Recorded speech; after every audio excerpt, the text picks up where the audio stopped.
Afternoon और आप सभी को मेरा नमस्कार। मैं आपसे कुछ बात करना चाहता हूँ और आज का जो टॉपिक है मेरा बात करने का वो है कोरोना वायरस। आप देख ही रहे हैं कि हमारे देश में एकदम से पिछले एक 7 दिन से ज़्यादा एकदम से सब जगह जैसे कि एक बाढ़ सी आ गई हो। और ये कोविड-19 यानी कि कोरोना वायरस डिज़ीज़ जो है, बीमारी जो है बड़ी तेज़ी से फैल रही है और लगभग भारत में सब जगह फैल रही है।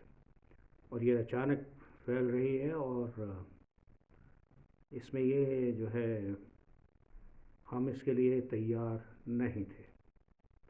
हमें ये मालूम है कि ये वायरस लगभग 1 साल से ज़्यादा हो गया। ये वुहान चीन में जो मछली और ये जानवरों की मार्केट थी, वहाँ से ये वायरस जो है, इसको severe acute respiratory syndrome corona virus 2 भी कहा जाता है, लेकिन आमतौर पे ये कोविड-19 कोरोना नोवल वायरस के नाम से भी जाना जाता है।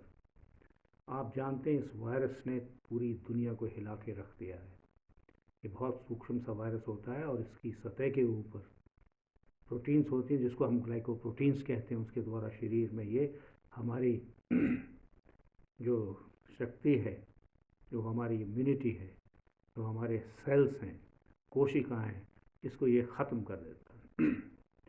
मेरा कहने का मतलब ये है कि सबसे पहले कि हमें इस कोरोना वायरस से सावधान रहना चाहिए था। हम रहे भी हैं और इस समय हमें ये कहने की ज़रूरत नहीं है कि इसने गलती की या उसने गलती की, ये यहाँ पे चूक हो गई।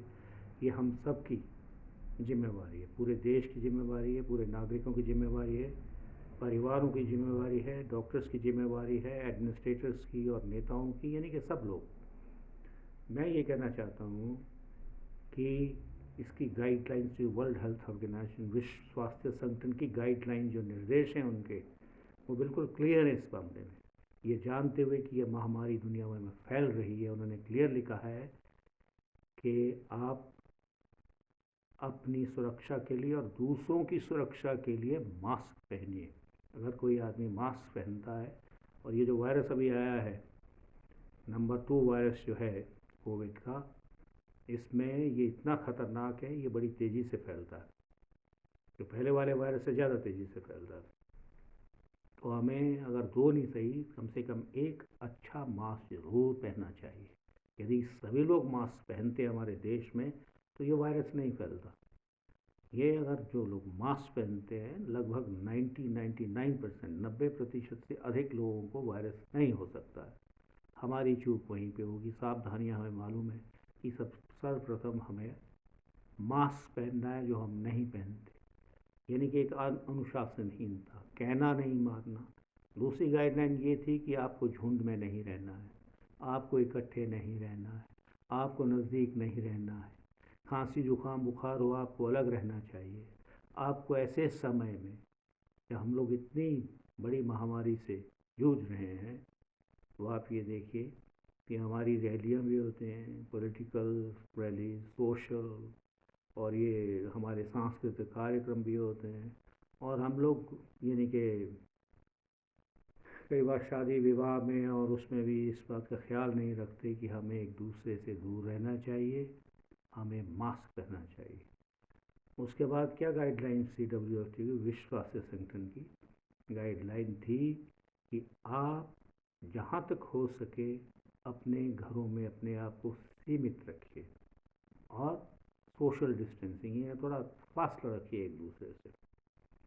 उसके बाद में स्वास्थ्य ने ये भी हमें कहा था कि हमें अपनी उंगलियों को अपने मुंह के ऊपर या नाक के ऊपर लेके नहीं जाना है, क्योंकि यहाँ से भी वायरस अंदर जा सकता है। तीसरा, उन्होंने हमें ये भी कहा था कि हम लोगों को जहाँ पे हमें शंका हो, संदेह हो, डाउट हो, हमें अपने हाथों को साबुन से साफ भी करना है। ये बेसिक गाइडलाइंस थी। उसके बाद बाकी गाइडलाइंस ये भी थी कि हाँ, आप स्टिमुलेशन दीजिए, अपने गले को साफ़ कीजिए, इसमें गरारे कीजिए, ठीक है।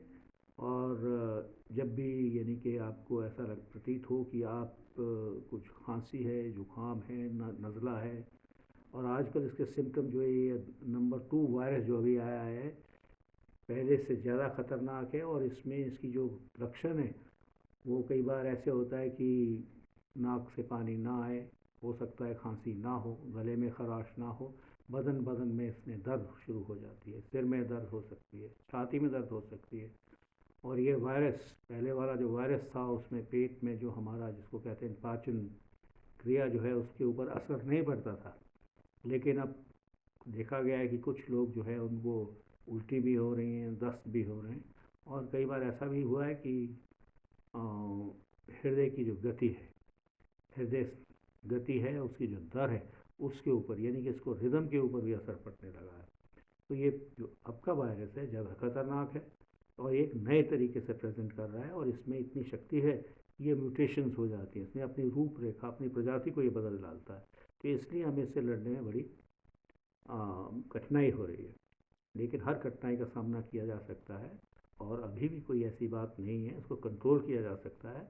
लेकिन हमें इससे बिल्कुल भी हतोत्साहित यानी कि डिस्करेज नहीं होना है, क्योंकि जैसे हम सुनते हैं लोग आपस में बात करते हैं, मीडिया में बात करते हैं, अखबारों में बात करते हैं, बहुत ऐसी जो है हमारे सामने स्थिति बयान करते हैं या ऐसा इमेज बनाते हैं या ऐसी मतलब भावना व्यक्त करते हैं जिससे कि एक आम आदमी उससे कमज़ोर पड़ सकता है, यानी कि अपना जो इच्छा शक्ति है उसके ऊपर असर डालता है। खैर उसके बाद मैं ये कहना चाहता हूँ, ये कोरोना वायरस जो है ये शरीर में नाक से एंटर करता है। पहले भी आप जैसे इसको आपको मालूम है, ये जानते हैं, इसको नाक में ये फैलता है, बढ़ता है, इसकी संख्या बढ़ती है, और उसके बाद में ये गले में जाके टिक जाता है, और गले में अपनी ये करोड़ों कॉपी बनाता है, यानी कि एक से कितने यानी कि बढ़ते जाते हैं ये, और उसके बाद में जब गले में असर करता है ये, तो हम इसको अंग्रेजी में कहते हैं इन्फ्लेमेशन। इन्फ्लेमेशन होती है जिसमें थोड़ा जो है कुछ ऐसे तत्व निकलते हैं शरीर से जिससे आदमी को दर्द होनी शुरू होती है, खराश शुरू हो जाती है।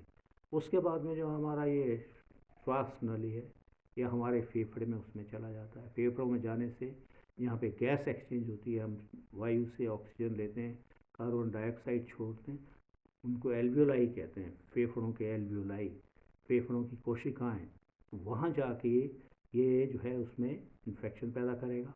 जब बहुत भयंकर इन्फेक्शन हो जाती है तो उसमें से हमारे शरीर से हमारे खून से प्लाज्मा निकलना शुरू हो जाता है और फेफड़ों की कोशिकाओं में और एल्वियोलाई में भर जाता है, और उससे गैस एक्सचेंज में बड़ी दिक्कत होती है।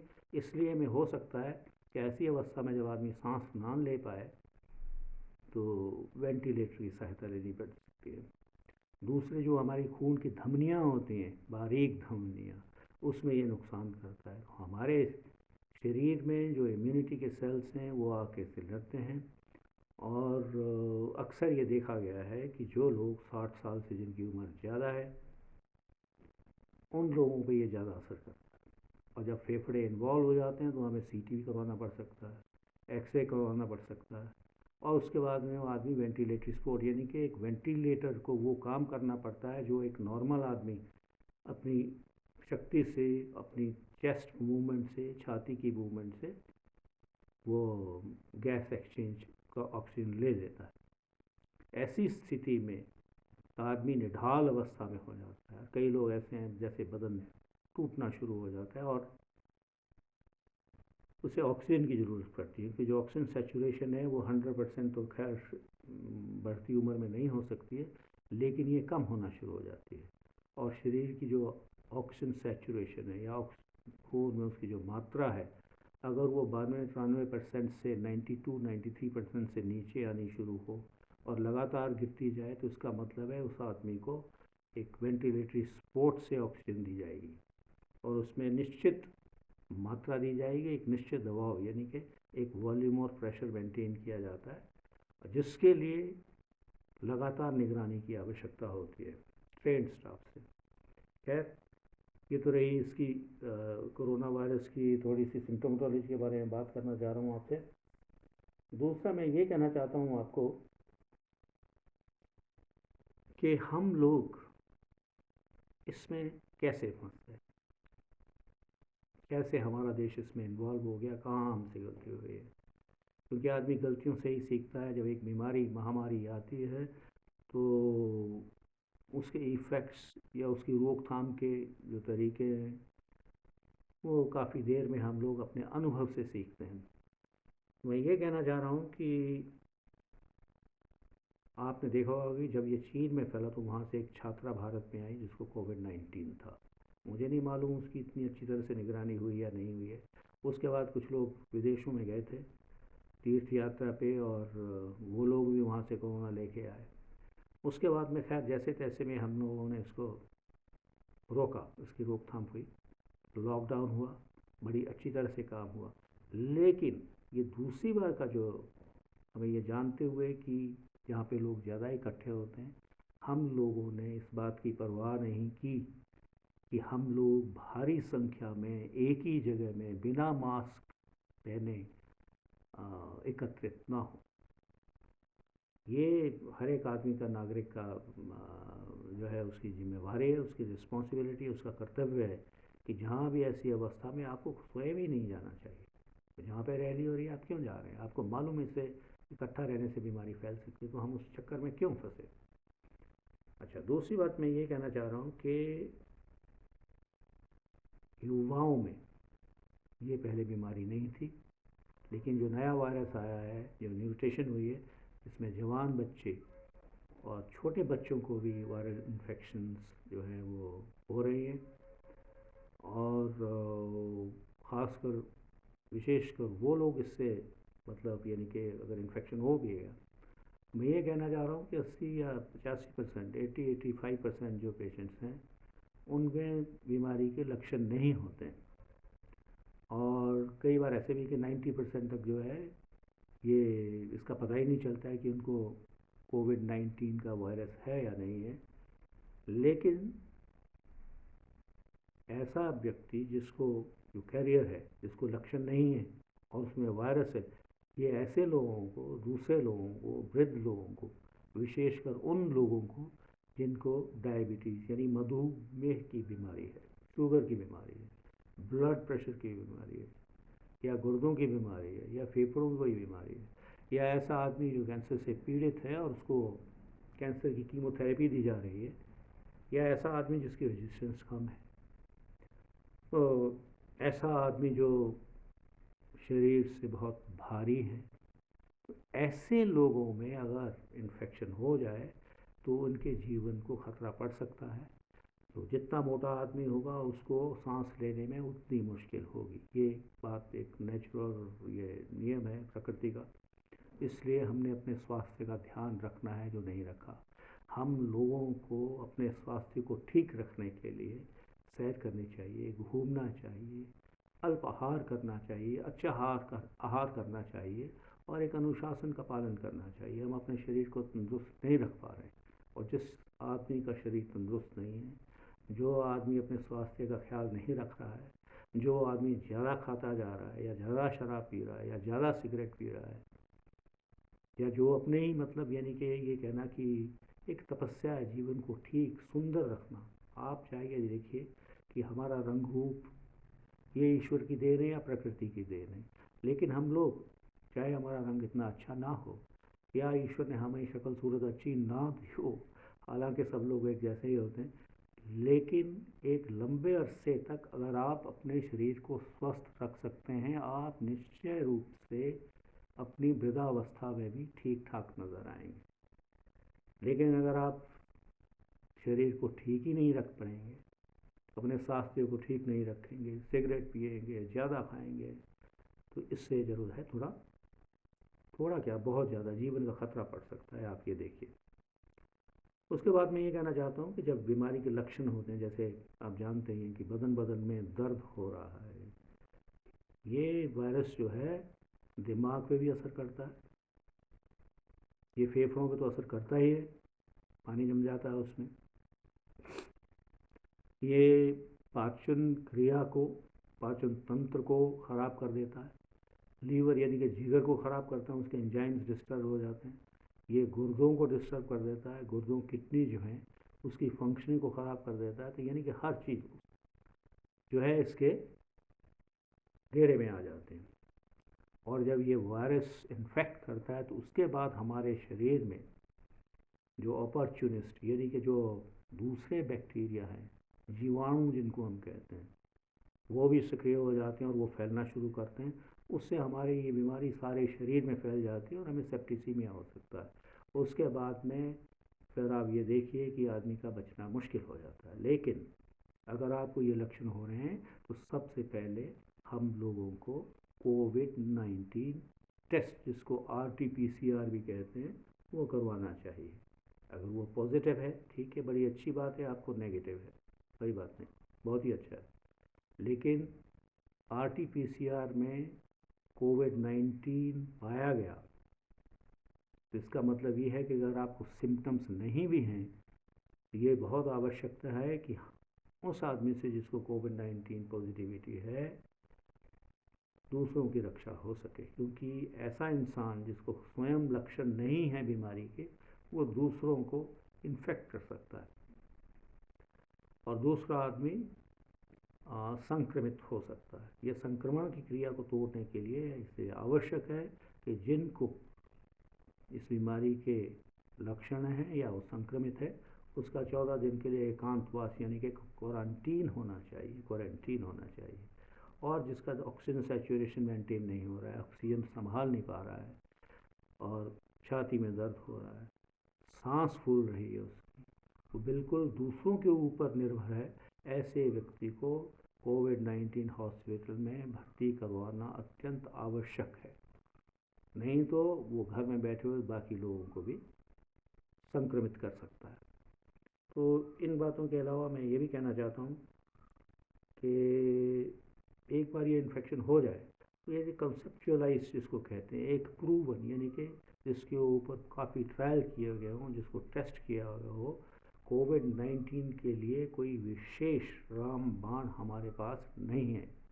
जब हमें दवाई बताई जाती है, ठीक है बुखार है, बुखार की दवाई ले ली, इन्फेक्शन हो गया, एंटीबायोटिक हमें डॉक्टर साहब ने दे दिया, बड़ी अच्छी बात है।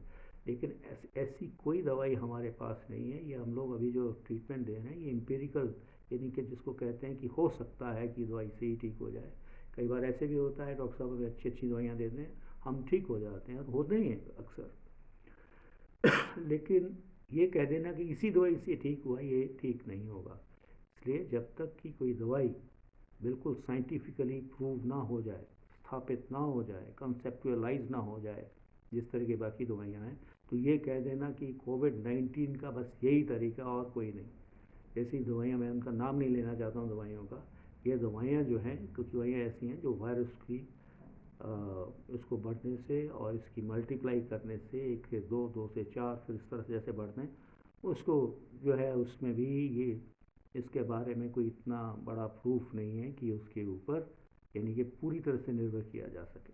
इसलिए हमारे पास यही है कि हम अपने गले को साफ़ रखें, नमक के पानी के गरारे करें, हाथ धोएं, नाक को साफ़ रखें, नेबुलाइजेशन करें, वो भी अकेले में वॉशरूम में, और अपना क्वारंटीन यानी एकांतवास करें हर तरह से। उससे हमें एक अच्छे भोजन की भी आवश्यकता पड़ती है और एक नपा तुला अच्छा भोजन करना चाहिए, गर्म पानी पीना चाहिए हम लोगों को। और जैसे हमारे घर में हमारे जो अनुभवी बुजुर्ग लोग हैं, कई बार वो कहते हैं अदरक की चाय पियो या कोई काढ़ा पियो। हो सकता है कि इसमें कुछ गुण हो, मैं इसके बारे में कुछ नहीं कह सकता, लेकिन सबसे बड़ी बात यह है कि हम लोगों को बीमारी से बचने के लिए इसकी रोकथाम बहुत ज़रूरी है। उसके बाद में मैं थोड़ा सा इस बारे में कहना चाहता हूँ आपसे कि हमारे पास कुछ इसकी वैक्सीनेशन है। वैक्सीनेशन का मतलब ऐसा टीका लगाया जा सकता है जिससे वायरल इन्फेक्शन हो उसकी रोकथाम हो सके, लेकिन उससे समय लगता है। हमारे पास कई तरह की वैक्सीन हैं, कुछ बन रही हैं और कुछ में हमने लगवा लिए है, कुछ लगवा भी लिए हम कुछ लोगों ने। तो जितनी बार आपको वैक्सीनेशन लगेगा, एक बार वैक्सीनेशन आपने की, उसके बाद में इम्यूनिटी बढ़ाने के लिए हम बूस्टर डोज लेते हैं, जैसे कि किया जा रहा है आजकल 6 हफ्ते के बाद में या 8 हफ्ते के बाद में, जैसे भी हमें बताया जाता है, हमें एक बूस्टर डोज लेते हैं। अगर आपने तीसरी डोज भी ले ली तो उससे कोई नुकसान नहीं, उतनी इम्यूनिटी बढ़ती है। और उसके बाद में मैं ये भी कहना चाहूँगा हमें जो ये ओवर कॉन्फिडेंस है, मुझे कुछ नहीं हो सकता, ईश्वर की मेरे ऊपर विशेष कृपा है, मुझे कुछ नहीं हो सकता, ये आप बिल्कुल ध्यान छोड़ दीजिए। और ये ऐसा नहीं है। आपकी इच्छा शक्ति, आपके जो विश्वास है वो बहुत अच्छा है, ऐसी कोई बात नहीं है। किंतु ये कह देना कि मुझे कुछ नहीं होगा, लेकिन जब होगा तो उसके बाद में आदमी को ये पता ही नहीं चलता कि वो है कहाँ पे। उसके बाद आप ये देखिए कि हमें अनुशासन में रहना है। अगर नहीं रहेंगे, आप ये देखिए एक परिवार में अगर एक आदमी को कोविड-19 बीमारी होती है, उससे संक्रमित होता है, तो बाकी लोग सीधे उस बीमारी के घेरे में आ सकते हैं, संक्रमित हो सकते हैं। तो आप देखिए उस परिवार का क्या हो रहा। मैंने कुछ पेशेंट्स ऐसे देखे हैं जो संक्रमित हुए, बुजुर्ग लोग उसमें से निकल गए, नहीं बचाया जा सका उनको, और जो बच्चे हैं और जो दूसरे परिवार के लोग हैं वो उसमें फंस गए, उनको देखभाल करने वाला कोई नहीं है। मैं अंत में यही आपसे प्रार्थना करूँगा, विशेषकर अनुशासन में रहिए, डिसिप्लिन में रहिए। और सबसे बड़ी बात मैं ये बीच में ये कहना चाहता हूँ कि आपके अंदर हमारा एक दर्शन है, प्राचीन दर्शन, 6 दर्शन है हमारे, उसमें पहला दर्शन है न्यायिका। न्यायिका का उसमें कहना है कि हर बात को, हर चीज़ को पढ़कर, सोचकर, उसका विश्लेषण कर आपको उसके ऊपर अमल करना है, यानी कि उस रास्ते पे चलना है। न्याय का मीन्स, जिसको अंग्रेजी में कहते हैं, हर बात को एनालाइज करके उसको एनालिसिस कीजिए, उसको प्रूव कीजिए, उसके बारे में पूछिए क्या चीज़ है, उस हिसाब से चलना चाहिए। ना कि इस तरह से कि मुझे कुछ नहीं हो सकता, या अगर हो गया तो फिर क्या करेंगे। और ये जीवन हमारा जो है बहुत कीमती जीवन है, ये ईश्वर का दिया जीवन है, इसको जितना अच्छा बना सकें। जैसे आदमी कई बार अच्छे कपड़े पहनता है, अच्छा लगता है, अगर अफोर्ड कर सकता है, अच्छा खाना खाता है, बड़ी अच्छी बात है। उसी तरह ये हमारी व्यक्तिगत जिम्मेवारी है, रिस्पॉन्सिबिलिटी है, कर्तव्य है हमारा कि हम, ये हमारा धर्म है। धर्म का मतलब है good for others and self also, ये दूसरे का भी भला हो, अपना भी भला हो, और हम अच्छे काम करते जाएं। व्यक्तिगत जीवन में आप चाहे जो मर्जी कीजिए, लेकिन ऐसा कोई काम ना करें जिससे किसी दूसरे का नुकसान हो। इसलिए मैं आपसे ये कहना चाह रहा हूँ कि अपना स्वास्थ्य ठीक रखिए, अपने परिवार का स्वास्थ्य ठीक रखिए, और इस बीमारी से रोकथाम के लिए जब आप बाहर जाते हैं तो मास्क पहनिए, हो सके तो इसमें फेस गार्ड भी पहन सकते हैं। और गले को बार बार घर में आके गर्म पानी से साफ़ करें, अपने हाथों को साबुन से साफ़ करें, साबुन से पानी से। और ऐसी जगह में, भीड़ भाड़ वाली जगह में ना जाएं। और अंत में ये कहना चाहूँगा कि जैसे कि आजकल दवाइयों की बहुत कमी हो गई है, ऑक्सीजन की बहुत कमी हो गई, इसलिए हम लोगों को ऐसा कोई काम नहीं करना चाहिए जिससे कि इसकी खरीद फरोख्त या क्रय विक्रय में गड़बड़ हो। और दवाइयों की कमी हो रही है। ऑक्सीजन कोई इतनी बड़ी चीज़ नहीं है कि जिसका कि हम उसको ना बना सकें। इसलिए हमें एक, अंत में जो हमारे एडमिनिस्ट्रेटर्स हैं, जो हमारे नेता हैं, उनका पढ़ा लिखा होना, उनका दार्शनिक होना, उनका सभ्य होना, उनका दूरदर्शी होना अत्यंत आवश्यक है। और जब वो कोई दिशा निर्देश देते हैं, कोई ऑर्डर देते हैं, वो एकदम से नहीं कि आपने ऑर्डर किया लॉकडाउन और लोग घर की तरफ, लाखों की भीड़ सड़कों पे, या ये कहाँ का एक जिम्मेवार कदम है। तो इसलिए हमारे नेताओं को, हमारे अधिकारियों को चाहिए कि कुर्सियों से उठें, जनता के बीच में जाएं, फील्ड में जाएं, हॉस्पिटल में जाएं, शहरों में जाएं, गांव में जाएं, हो सकता है गांव में भी जाएं। मैं उस देश की बात नहीं करना चाहता हूँ जो हमारा एक ऐसा देश है जहाँ के टॉप लीडर, जहाँ की लीडरशिप, जहाँ के अधिकारी जनता के बीच में जाकर गांव से लेकर शहरों तक प्लानिंग करते हैं भविष्य की। हमारे यहाँ कुछ ऐसा ना व्यवस्था है, ना ही हमारे पास कोई ऐसी संस्था है। कुर्सी पे आए, कुर्सी से चले गए, और पूछें भैया आपने कहा, मैंने ऑर्डर कर दिया, मैंने साइन कर दिया, इससे काम नहीं बनेगा ऑर्डर साइन करने से। ये आज हमारी जो दुर्गति, दुर्दशा हो रही है हमारे देशवासियों की, ये इस वजह से है कि हमारे जो लोग हैं वो जाते नहीं हैं, देखते नहीं हैं। हॉस्पिटल में डॉक्टर साहब ऑक्सीजन अपने घर में नहीं बना सकते, डॉक्टर का काम नहीं है घर में ऑक्सीजन बनाना, ये आपके एडमिनिस्ट्रेटर्स का काम है, ये आपके नेताओं का काम है, ये आपके एडमिनिस्ट्रेशन का काम है। ये दवाई बनाना और मैन्युफैक्चर करना डॉक्टर का काम नहीं है। या अस्पताल में जो बेड शॉर्ट हो गए, हमारे कमी हो गई, ये डॉक्टर साहब का काम नहीं है कि वो बिस्तर बनाए। जाके आके जो भी है, अंत में वो सब डॉक्टरों को, मरीज भी और सभी दूसरे लोग ने डॉक्टरों को इसके लिए जिम्मेवार ठहराते हैं जो कमियां हैं।